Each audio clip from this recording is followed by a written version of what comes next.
The little boy who lost his name. One day, the little boy awoke, sat up and rubbed his eyes, looked over at his bedroom door and got a big surprise. His name, which he had stuck there, shock horror, it was gone. What exactly was he called? Bob? Or Ted? Or John? He looked inside his wardrobe door. He peered in all his drawers. He searched underneath his bed, crouched down on all fours. No luck. His name had vanished. It wasn't anywhere. So he put on clothes, brushed his teeth, and even combed his hair, and set off to find his name. Never mind the dangers, for it's true this little boy was ever so courageous. What does that say? It's all the alphabet. It's all the way around, all the letters in the alphabet. Does it say alphabet? Yeah. He crept outside into the dawn and found a winding trail. Would he find his name? Let's see. On with our magic tale. On and on the little boy walked, here, there, and round about, and came across an animal with a tremendous snout. "Hello there," said the little boy. "What animal are you?" "I'm an aardvark," said the beast. "Good morning. How'd you do?" "Not good," the boy said glumly. "You see, I've lost my name." "Oh, goodness," cried the aardvark. "What a dreadful shame." The aardvark rooted busily, nosed down among the plants, and said, "Perhaps you join me for a tasty plate of ants." "Ants?" the boy said, horrified. "No, really, not for me." And he sat looking so gloomy. The aardvark took pity. "Lost your name," it snuffled gently. "Well, now that won't do. But there's no need to give up and sit there feeling blue. Aardvark starts with 2 A's. I can surely spare you one." Look. What is it?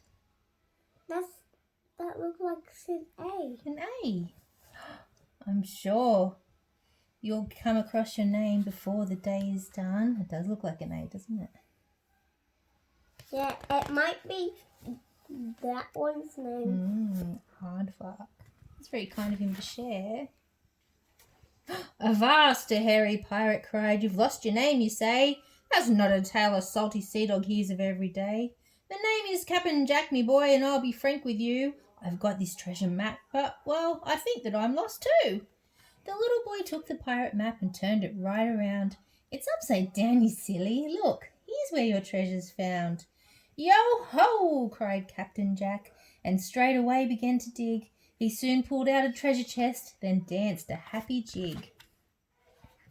"Rich, I'm rich," he cackled, "and it's all thanks to you, it's true. So to show you that I'm grateful, I'll do something nice for you." He took the map and tore a piece right out of the middle. "Here's the X that marks the spot to get you out, you fiddle." And with that Captain Jack danced and whirled around with glee, quite the jolliest pirate who had ever sailed the sea. An eagle passed to say hello, swooping down from the sky. "Hop on my back, we'll find your name, using my eagle eyes." "Woohoo!" the boy yelled happily, the ground far, far below. "Hold on tight," the eagle cried. "Remember, don't let go." They saw cows as small as ants, and streams like silver bands, a huge lake like a puddle, everything in the land. "Spy your name?" the eagle asked, doing a loop-the-loop. "No," the boy said, peering down. "I'm afraid that there's no hope."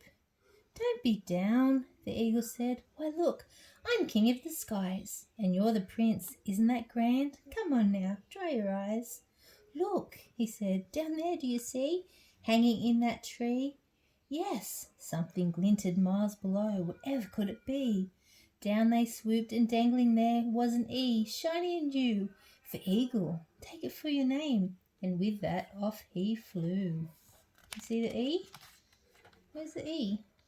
That's for the eagle. Where is it? The E. So he's got an A and an X and an E. The little boy went on his way, up, down, and round, completely lost but happy with the letters that he'd found. He smiled as he remembered the great characters he'd met and wondered how much crazier this escapade could get. The sun was warm, the sky was blue, and he fancied a rest. So he stretched out upon the grass and thought back on his quest. He'd had fun so far, lots of it. He'd hardly even been scared. And he'd done things that other boys never would have dared. But still, he'd be much happier once he found his name. So he got up, brushed himself down, and set off once again. Over some rocks the boy climbed and got an awful scare. He'd nearly wandered into a deep, dark lion's lair. Too late, the lion spied him and cried out with a roar, "Who are you? And what are you doing at my door?" "I don't know," the frightened boy said. "You see, I've lost my name." "Oh, don't panic," the lion said. "Really, I'm quite tame.